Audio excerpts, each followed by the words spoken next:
everyone. Today I'm listening to a new band called Dr. Hook and the Medicine Show. I guess I've seen some of you reference this on this channel, but I don't think I've listened to it before, so today is the day. The song is going to be Sylvia's Mother, and I have a few paragraphs to read first. Dr. Hook and the Medicine Show, shortened to Dr. Hook in 1975, is an American rock band formed in Union City, New Jersey. The band had 8 years of hits in the United States. Its music, spanning acoustic ballads and soft rock, was played on top 40, easy listening, and country music outlets throughout the English-speaking world. So it's tending more towards the lighter, easier sound than some of the heavier rock stuff. Sylvia's Mother is a 1972 single and the group's first hit song. It reached number 5 on the Billboard Singles Chart, tied with Sexy Eyes from the album Sometimes You Win for the band's best performing song. It spent 3 weeks at number 1 on the Australian music charts, making it the 15th ranked single in Australia for 1972. And it also reached number 1 in South Africa, where it was the 3rd ranked song for the year, and in New Zealand.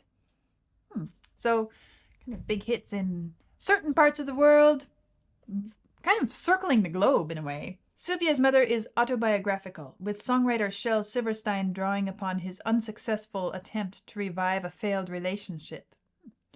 Silverstein had been in love with a woman named Sylvia Pandolfi. She later became engaged to another man and ended up as a museum curator at the Museo de Arte Carrillo Gil in Mexico City. Desperate to continue the relationship, Silverstein called Pandolfi's mother, Louisa, but she told him the love had ended. Okay. Kind of a classic love story, love-ended story. We'll see how it goes. Well, now Vlad has told me that this is going to be a slightly different format from my usual. He's going to have me watch a video first, performance, and then he says there's another video for me to watch afterwards, but he's not disclosing what that video is. And so I'll just go with the flow and see what happens.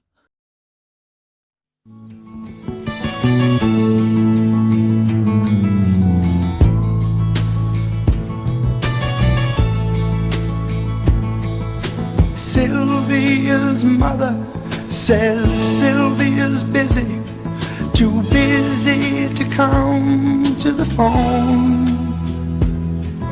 Sylvia's mother says Sylvia's trying to start a new life of her own.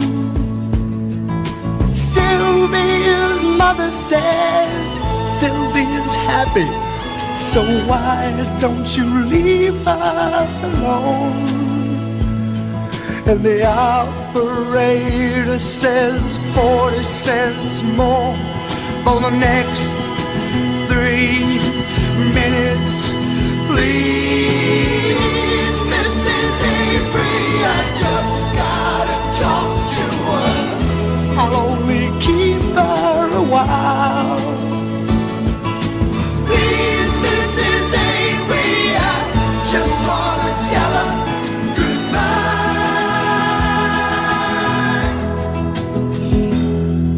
Sylvia's mother says Sylvia's packing, she's gonna be leaving today. Sylvia's mother says Sylvia's marrying a fella down Galveston way. Sylvia's mother says, please don't say nothing to make her start crying and stay. And the operator says 40 cents more for the next 3 minutes, please. Mrs. Avery, I just gotta talk to her. I'll only keep her a while. Please, Mrs. Avery, I just wanna tell her goodbye.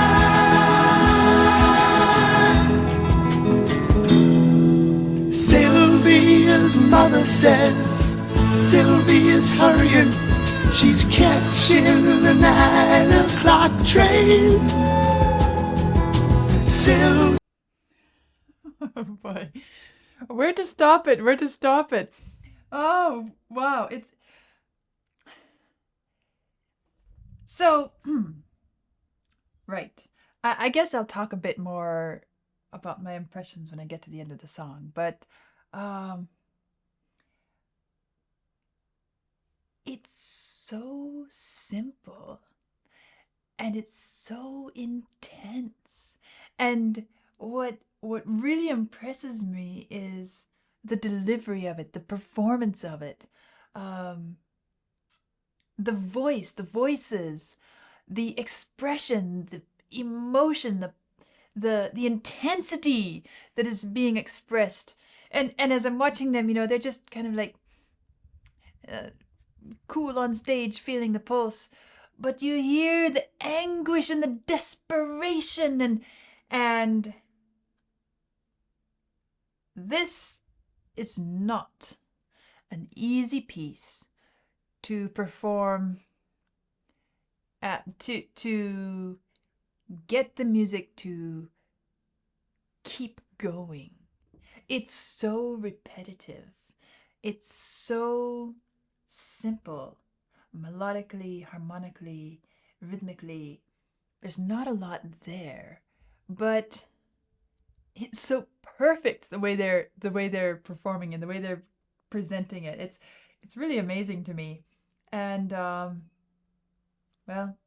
let me back up a little bit to keep the feeling of continuity and flow, and we'll get to the end and see how it goes from there.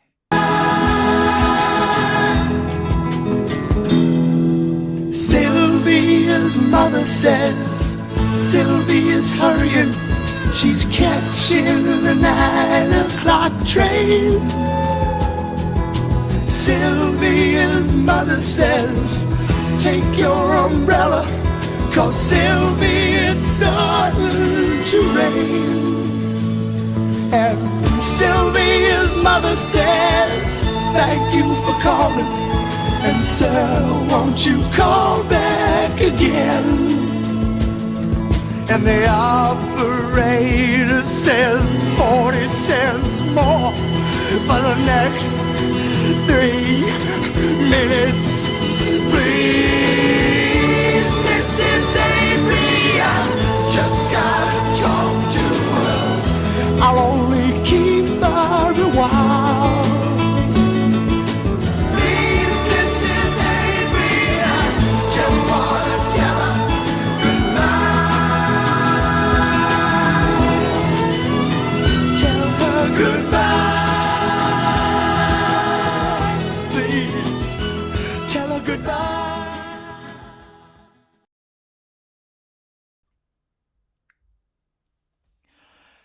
It makes you want to just I don't know, cry, give him a big hug and say I'm sorry. I don't know. It's I love this the suspense and the build up to it, and the way it's Sylvia's mother said this and this and this. And then the operator says 40 cents more for the next 3 minutes. This operator coming in several times through here, 40 cents more for the next 3 minutes, and all you hear after that is, please, Mrs. Avery, I just gotta talk to her. It's like, I'm spending so much money on this, but I just gotta. It's like the operator is not even a factor in this. The 40 cents is not even a factor. I have to persuade Mrs. Avery. I don't know, I guess I feel sorry for him.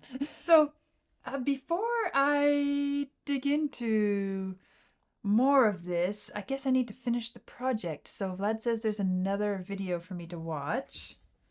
I'll hand it over to him. Okay. I have no idea what this is.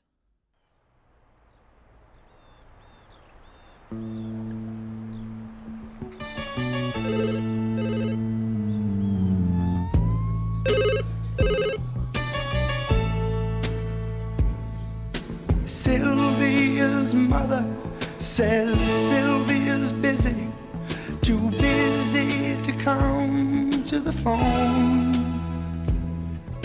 Sylvia's mother says Sylvia's trying to start a new life of her own. The day that Sylvia was getting ready to go to Mexico to get married, he called that afternoon and talked to her, and I don't know what the conversation was, but she told me that she told him she was going to get married and so forth, and you know, they'd always be friends, but you know, in other words, their friendship was more or less over and so forth. But then the day after she got married, he called me again and was very upset, and I tried to tell him, well, you know, this is over now, she's gone and so forth. And in the song, I think it kind of indicates that I was rather brusque. I don't think I really was, but maybe it came through that way to him. Sylvia's mother says Sylvia's packing. She's gonna be leaving today. Sylvia's mother says Sylvia's marrying a fella down Galveston way. Imagine, I'm packing, in theory, I'm going off to get Sylvia married. herself. You know, it's like my parents are screaming at me because they don't want me to go to get married in Mexico. They want me just practically throwing me out of the house. I'm trying to pack. I'm trying to get I was taking the train. I always take the train. All these things are. So it's amazing how, I mean, okay, I read it's biographical, but usually when you hear a song and it's built off of kind of personal experiences, it's not exactly telling it exactly how it was, but it's amazing that this is so close. I mean, I'm listening to Sylvia's mother talk about it. I'm listening to Sylvia talk about it, and they each have recollections which kind of go along with the song itself. Going on. I mean, just totally vibrantly tense. It's a horrible situation. And if he called, I may have said something to him, but I wasn't thinking. I don't think I was thinking much about it. Of course, and she it might have wasn't. even had effect like, shit, why did he call today? I felt that he's had a part of my life and of Sylvia's life, and he was very much in love with Sylvia. He never, if he married at all, it was until late in life, because he, I don't know that she'd want me to say this, but I think that he was very much in love with her. Sounds like it. He was doing a lot of drawing, and I was working and going to school. So we would call each other up, he would come, and we'd go around, but usually in the evening, no? After I was through working or studying and so forth. And the only thing we did was walk around and talk and laugh and have a good time. But there was this kind of continual communication between us. Do you remember how you are when you're young? I mean, this delicious thing. I don't like to say too much because she doesn't like for me to. I don't blame her. It's a very personal thing. She can tell you what she feels. You know what? I know she's one person he would write to. Nobody else ever got a letter from him that I know of. She told me, he said, I don't write letters. I call up or I come and see you. This whole romance is practically in letters. And he went to Japan, it was for Playboy, to do cartooning. We would write all the time, and then he'd call me up, and then we'd fight, and then stop writing, and then we'd start over again. This went on for up until 58. No, as far as the letters I have, because I've lost the rest of them or something. Well, what about the one from Copenhagen where he talks about playing in the skiffle band? Or what about the one in London where he says, I don't know what? Or what about the hospital letters? Well, the hospital letters are just totally tragic. You know, they're taking the cast off, I can't walk, they're putting on, write to me, why didn't you write to me yesterday? Don't come. The ones from France, it's because the whole thing was, too, every once in a while, it was like on the line, you have to come. And then he'd say, just buy a ticket, no? And then I said, I'm not going to come. Okay, why didn't I want to go to France or go to Italy or wherever he wanted me to go and join him? I was working. I had to pay off my student loan. I was trying to finish school. And I didn't have money for the ticket either. So this is the classic story of a guy who's absolutely smitten with a girl, and she's busy building her own life, and she likes him nice enough. I mean, he's a nice guy, but it seems like, the intensity of the attachment didn't go both ways. I mean, she seems like a nice lady herself, as far as I can tell from the, and it seems like she she kept up the communication. It wasn't like she just didn't want him around. She enjoyed it, but I'm hearing that, she's building a successful life for herself. She owns her own person, and studying, working, can't just go running around the world wherever this fellow is who's madly in love with her. If she were madly in love, she would, but she's got a life to build, and she seems like a focused, self-driven type of woman, huh? This is Adrian, just gotta talk to her. I'll only keep her a while. Please, this is Adrian, just wanna tell her goodbye. Tell her goodbye. Wow, okay. Well, I mean, that gives a bit of perspective to the whole song, and makes it even feel more personal, more real. Am I supposed to listen to anything else, or? No, that's all. Okay, with that bit of background, I feel like I want to go back and listen to the song again, and I guess this time, I'll stop some more along the way, because I want to share some thoughts that came to me the first time around, and who knows what else.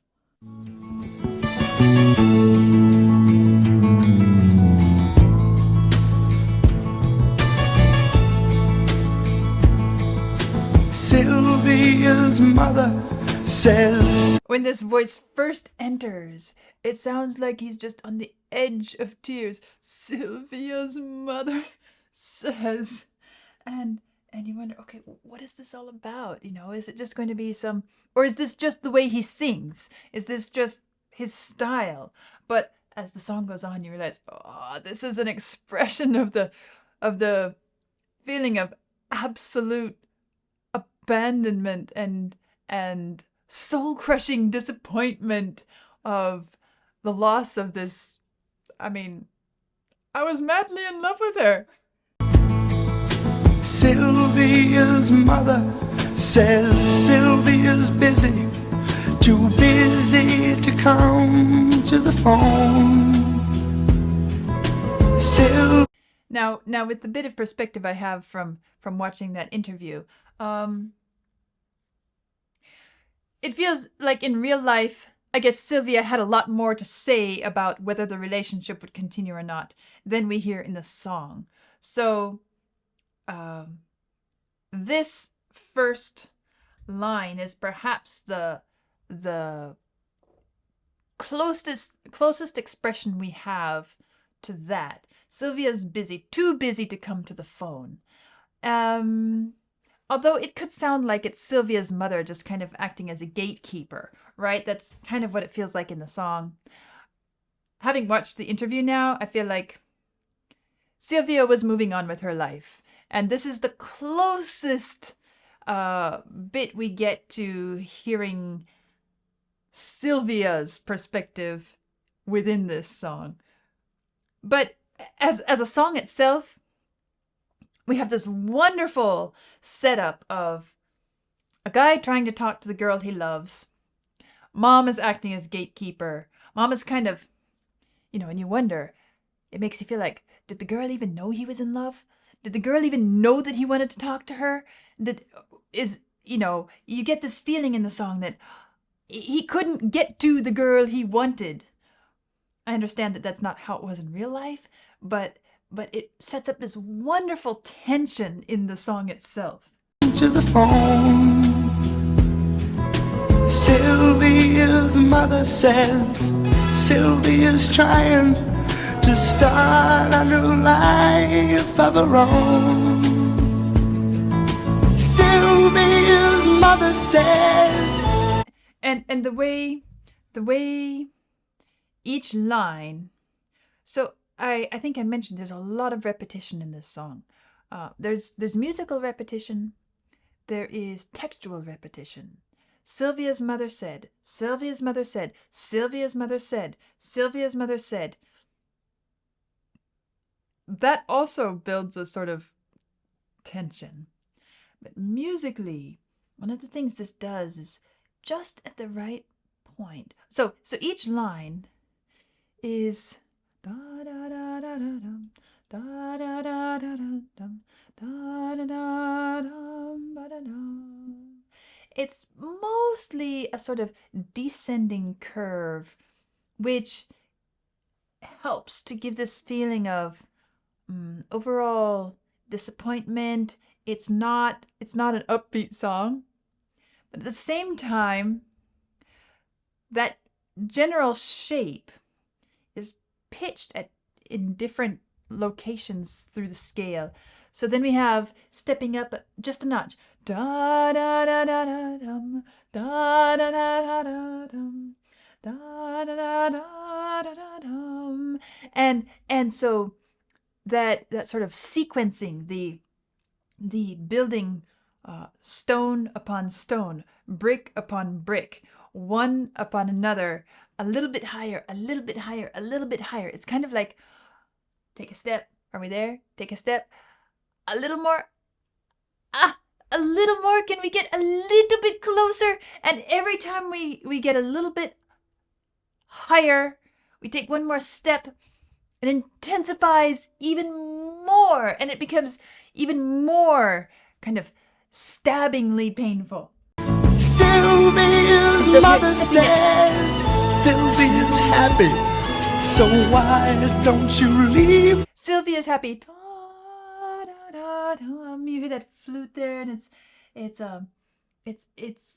this kind of the sound of Sylvia's happiness removed from you. Somehow Sylvia can be happy without me. Is Sylvia even happy? Or is her mother... I mean, in this song, you kind of feel like, all right, did the parents get in the way of this relationship and guide her towards somebody else because they disapprove of this fellow? And so, again, this sort of gatekeeper directing her life. And it seems like Sylvia doesn't have strong feelings one way or the other. It feels like it could be that way. Especially because if Sylvia did have strong feelings for this guy, well, still, maybe the mom would, if she really felt this was an unsuitable match, the mom could just act as the gatekeeper. But I feel like Sylvia would have been putting more effort into contacting or something. You know, there's so much tension and unknown in this. At the same time, it's so simple. We have the love-smitten fellow calling on the phone, desperate to talk to Sylvia. We have the mom, the only person he can get to on the other line, on the other end of the phone. He can't get to Sylvia. There's a point beyond which he can't reach. It's a wall. It's like the phone just doesn't reach far enough, and he's trying to get a bit further. No, mom's not cooperating. And then I haven't gotten to it yet, but this time around. But there's the operator. That's the other character who's also not acting as a gatekeeper. She's not preventing anything, but you know, she's the professional voice. She's the voice of the system, and you know, okay, I can sit here for the next 10 hours if I want, but 40 cents more for the next 3 minutes. 40 cents more for the next 3 minutes. Let's see, that's coming, so we'll get to that. By the road, Sylvia's mother says Sylvia's happy, so why don't you leave her alone? And the operator says 40 Listen to his voice there. And the operator, it's like He's about to burst into tears. You can feel the sob just coming out. The operator says. But there's also this. This is the line where the pitch stays the same. And the operator says. And the operator says 40 cents more for the next 3 minutes, please. And it's like, so there's nothing personal. Nobody cares about me. The mom doesn't seem to have any interest in me. The operator has no interest in me whatsoever. She's just charging me for my time on the phone. And the only person who I might hope to persuade to change her mind is Sylvia, and I can't get to her. 3 minutes, please.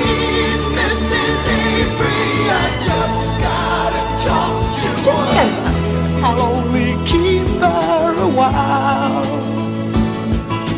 Please, Mrs. Avery, I just wanna tell her goodbye. So at this point, I'm wondering, all right, he's saying, I just gotta talk to her. I won't keep her long. I just gotta tell her goodbye. In other words, is he trying to just find a way to get through to the girl, or is he really willing to give it up at this point? I don't know, but it sounds like he's on his knees begging.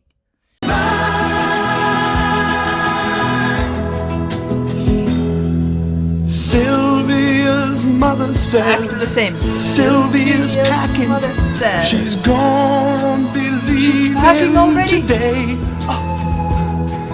She's going to be leaving today? Sylvia's mother says Sylvia's marrying.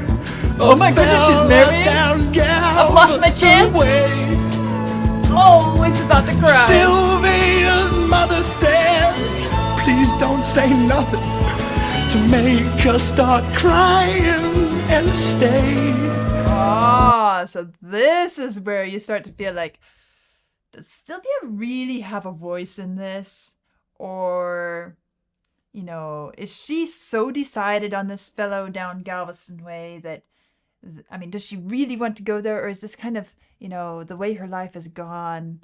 And, but if they could get together, she would choose otherwise, or at least she would feel conflicted about it. She might start crying.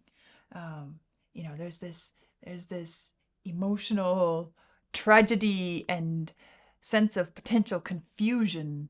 And that is why the mom won't get Sylvia on the phone. The mom is keeping him out of the way. The mom just wants to see this through to the end. And, man, the poor fellow. To make her start crying and stay. And the operator says 40 cents more. And the operator, right in the middle of this, as you feel this, kind of the world is falling apart. Not only can I not talk to her, but I discovered that she's going to get married. She's leaving today. And I'm in the middle of this begging.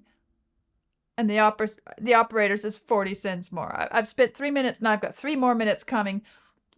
You can't win. Next 3 minutes, please. This is Avery. Just gotta talk to her. I'll only keep her a while. The hope that if I can just talk to her, keep her for a few minutes, maybe she'll change her mind. Sylvia. And then the pause. You start to feel like, okay, maybe he's giving up on this. Maybe he'll relax. But then, no. You hear an intensification, a stepping up in pitch. Sylvia's mother says Sylvia's hurrying. Whoa. She's catching the The crying. train. I don't even have time to get over there before she leaves. Because she's catching the 9 o'clock train. She's in a hurry. And then Sylvia's mother says, take your umbrella, 'cause Sylvia, it's starting to rain.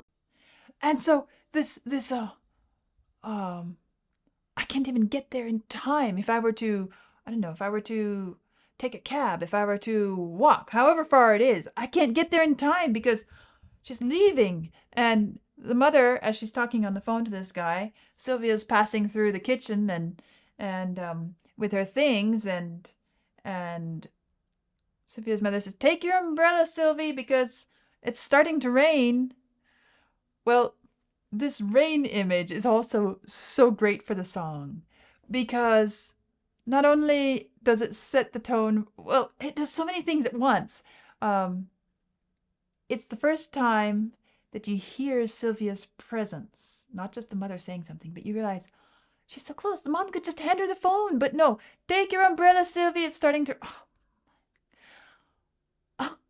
And then, of course, it's the mom taking care of the little girl as she goes off to build a life of her own. And then it's the weather. You know, you watch a movie where things are a bit tragic and it's gotta be raining. So, you know, it's starting to rain. And then, of course, it's this idea of the crying quality of this music, the utter heartbreak and the feeling that he's about to break down in tears. And it's almost like you feel like that is the rain. It's starting to rain. It's starting to rain. And for me, it's starting to rain too, because I mean, I'm on the phone and I'm trying to get through, and all I can do is cry because I can't get through. 'Cause Sylvia, it's starting to rain. And Sylvia's mother says, And this- thank you for calling. Thank you for And calling. Sarah, won't you call back Won't you come back again? again? And this, it's like she's Sylvia's mother is suddenly putting on a front because Sylvia's in the kitchen, and so instead of saying Sylvia's busy, you can't talk to her right now. No. I already said no. Instead, it's thank you for calling, sir, and won't you call back again?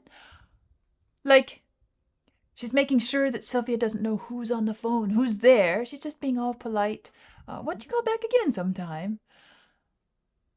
Because, you know, maybe if Sylvia finds out who's on the phone, she might grab the phone and say something, right? And, well, it seems like the mom is afraid there might be some upset, some disturbance to Sylvia's plans if there's any contact at all. Thank you for calling. And Sarah, won't you call back again? And the operator says 40 cents more for the next 3 minutes. And he's crying. Back on her This knees. is Avery. I just gotta talk to her. I'll only keep her a while. Please, Mrs. Avery, I just wanna tell her goodbye. Tell her goodbye. If I can just tell her goodbye, if I can just Tell her say, goodbye. at least let me say goodbye. If you're not going to let her change her mind, at least let me say goodbye. She meant so much to me. But she's already gone. She's out the door. Well, as they say, never judge a book by its cover. The video of the guys in the recording process that I watched first was, you know, they're just kind of casual, nice, funny. One of them has keys jangling off of his belt and or belt clip, and he's kind of shuffling his feet. And I noticed before he got up to the mic to sing, his hands were feeling the beat and everything. It's like they're just kind of in it, and even the guy with at the guitar doing, let's see, his name is Shell Silverstein. Um, he's there. He's got this big beard, and he's just singing and playing. They don't give the impression. They're not putting on an act. They're not. They're not. Well, of course, it's the studio, so they're not trying to act it out for an audience. But still, it's so natural. It's so unaffected. And the music comes across that way too. Even though it's emotionally intense, it is painful. It's like every line we hear the dagger cut deeper into his soul, into his heart, and it's like it's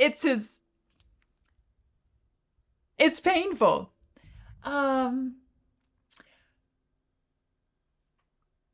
But there's a sincere, it's not theatrical. It is not theatrical. And I love the sincerity, the genuineness, the unaffected quality of it that comes through. You know, you can decide if you like a song that sounds like you're about to break down in tears every line, but it feels like one of those real old-fashioned tragic stories that are sure to make you end up in tears at the end. It's that type, but it's so well set, so incredibly well delivered. You wouldn't want to modify a single note, a single nuance, a single detail, because the whole emotional tension and build-up is so perfect throughout the piece. And that brings me back to what I said fairly early in my first listen, is that this kind of music is incredibly hard to deliver convincingly, compellingly, all the way through. It's easy to build up too much too soon. It's easy to kind of make it too theatrical, too dramatic. It's easy to lose the energy somewhere. Somehow they manage to get every little line just the right pace, just the right emotional intensity, just the right expression, so that it carries us through. And in my first listen, you saw, I couldn't figure out where to stop. And I was like, I should be able to stop it somewhere, because it's a simple, repetitive piece, but it just doesn't let you go. And that's great. That's really great performance and delivery of a piece of music. And I'm trying to imagine, I wouldn't want to hear this piece delivered poorly. It would fall flat. It would be miserable. But this performance, it's great. In fact, I might even say it's perfect. It's a perfect performance. And it makes this song become a perfect expression of that kind of experience, that moment in time. It tells a story so convincingly, so compellingly. Well, Dr. Hook and the Medicine Show, Sylvia's mother. Were all their pieces so good? Well, I don't mean that. I mean, surely they weren't all so good. But did they have other great pieces? I need to find out, because this one has me really impressed with what they've done with it, and I'd love to hear some more of what they do. So we'll do that soon. I'll see you soon.